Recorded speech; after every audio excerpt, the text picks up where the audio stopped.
안녕하세요, 갈티입니다. 여기는 저희 블루베리 하우스 안입니다. 오늘은 블루베리 미량 요소가 부족했을 때 나타난 증상에 대해서 한번 얘기해 보려고 이렇게 블루베리 앞에 앉아 있습니다. 사람들도 단백질, 지방, 탄수화물만 섭취하게 되면 여러 현상이 나타나듯이 식물들도 필수 영양소 말고 이런 미량 요소도 필요하답니다.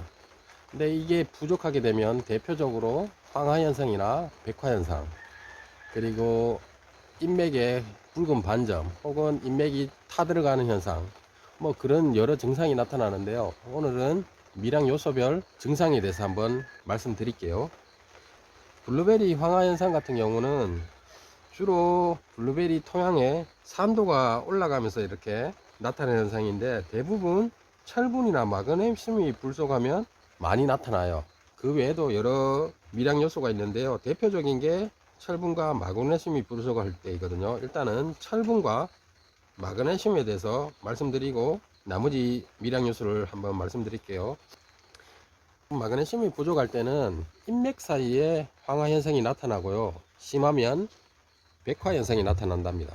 그리고 강한 햇빛이 쏘이면 쉽게 입이 시들고요. 입이 뻣뻣해지고 인맥이 꼬이는 증상이 나타납니다. 그리고 쉽게 알아볼 수 있는 것은 붉은 기운이 있는 노랑잎은 대부분 마그네슘이 부족해서 나타나는 현상입니다. 그리고 철 같은 경우에는 이 철은 엽록소 구성 성분이고요. 부족 시에는 인맥 사이에 황화 현상이 나타납니다. 결핍 증상은 높은 토양의 산도하고 낮은 토양의 온도, 그리고 토양의 통기불량에서 나타나는데요. 이것도 간단하게 구분할 수 있는 방법은 초록 줄기에 노랑 잎이 있는 것은 대부분 철이 부족해서 나타나는 겁니다.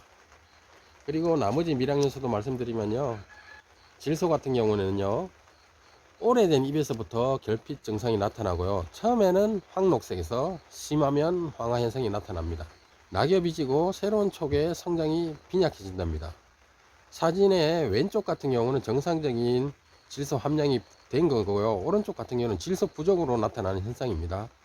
그리고 가리, 칼륨이 부족하게 되면 역시 오래된 잎에서부터 결핍 형성이 나타나고요. 생장이 억제되고 잎 가장자리 끝부분에, 제가 끝에 초점을 맞췄죠. 가장자리 끝부분에 황화나 백화 현상이 나타납니다. 그리고 잎 가장자리가 타면서 돌돌돌 감긴다고 해야 되죠. 감기고 괴사 반점이 생깁니다. 네, 그리고 칼슘 같은 경우는 새로 나오는 촉과 어린 잎의 모양이 일그러지고요. 황화 현상이 나타나며 잎 가장자리가 마른답니다. 그리고 인이 부족할 때는 묘목 성장이 저해될 수 있고요. 작은 잎사귀 끝부분과 가장자리가 진한 초록색에서 보라색으로 변한답니다. 보라색이요. 제가 또 보라색에 초점을 뒀죠. 보라색을 확인하시면 쉽게 인이 부족하다는 걸 알 수 있을 겁니다. 그리고 장가지들도 붉으스름하게 보랏빛으로 변한답니다. 그리고 구리 같은 경우는 어린 잎에 황화 현상이 나타나고요. 잎이 뒤틀린답니다. 네, 아연 같은 경우는 잎의 자람세가 억제되고요.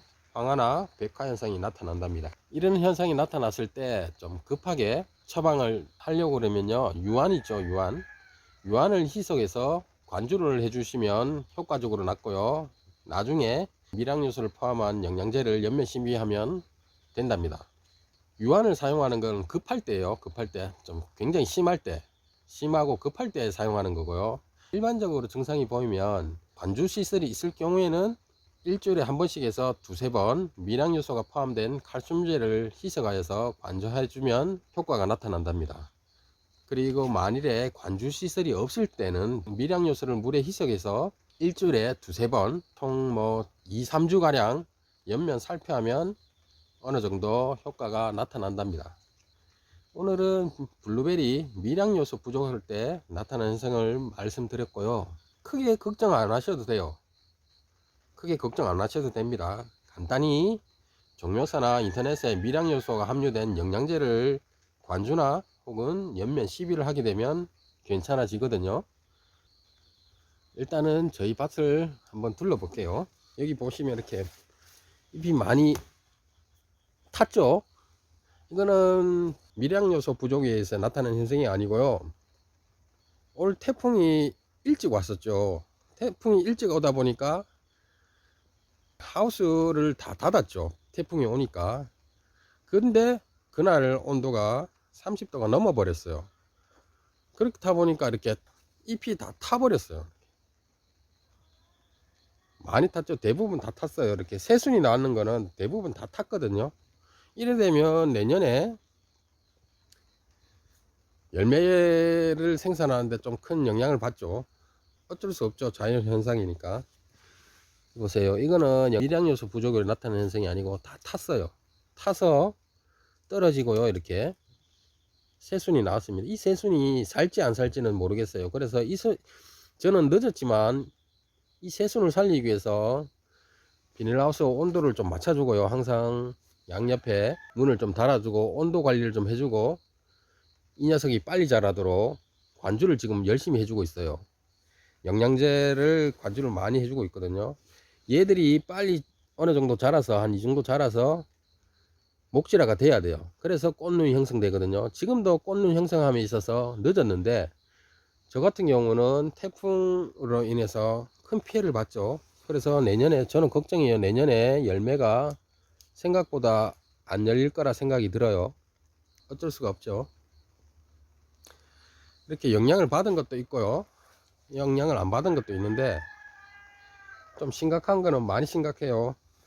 얘를 보시면 얘는 잎이 다 타서 다 떨어졌죠. 다 떨어지고 옆에서 막 이제 영양제를 관주해 주니까 미친 듯이 올라오고 있어요. 새순이. 근데 이 새순이 살 수 있을지는 잘 모르겠어요. 일단은 지켜봐야 되겠어요. 네, 오늘은 미량 요소가 부족했을 때 나타나는 현상에 대해서 간단하게 말씀드렸고요. 긴 시간 시청해 주셔서 감사합니다. 그리고 오늘도 역시 즐거운 하루 되십시오.